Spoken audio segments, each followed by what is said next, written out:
તો વરસાદને લઈ હવામાન વિભાગની આગાહી છે 7 દિવસ હળવો વરસાદ વરસી શકે છે। જુલાઈની શરૂઆતમાં મેઘરાજા કરશે જમાવટ।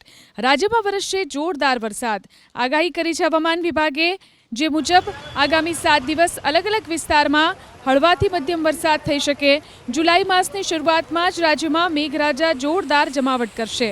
રાજ્યમાં વેસ્ટર્ન ડિસ્ટર્બન્સ, સાયક્લોનિક સર્ક્યુલેશન અને ટ્રફ સક્રિય થતાં ભારે વરસાદ વરસી શકે છે। ખાસ કરી દક્ષિણ ગુજરાતના જિલ્લામાં ભારે વરસાદની હવામાન વિભાગે આગાહી કરી છે। આજે 21 જિલ્લા અને 3 સંઘ પ્રદેશમાં હળવોથી મધ્યમ વરસાદ થઈ શકે, જ્યારે કે આવતીકાલે સૌરાષ્ટ્રમાં રાજકોટ, પોરબંદર, બોટાદ, જૂનાગઢ, ગીર સોમનાથ, અમરેલી અને ભાવનગર જિલ્લામાં વરસાદની આગાહી કરાઈ છે।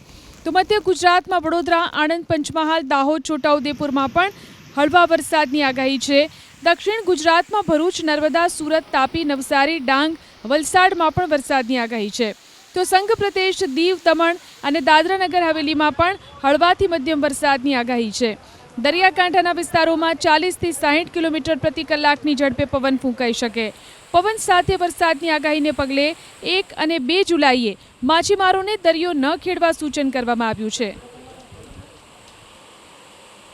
मानसून की स्थिति अभी जो है अगले 2 से 3 दिन में हम उम्मीद कर सकते हैं कि साउथ गुजरात में थोड़ा सा आगे बढ़ेगा। साउथ गुजरात के साथ मध्य प्रदेश के कुछ हिस्सों में भी बढ़ेगा और साथ में जो छत्तीसगढ़ है उसको कंप्लीट कवर कर लेगा। छत्तीसगढ़ को, झारखंड को, बिहार को और उत्तर प्रदेश और उत्तराखंड के भी कुछ हिस्सों में पहुंचने की उम्मीद है अगले 2 से 3 दिन में।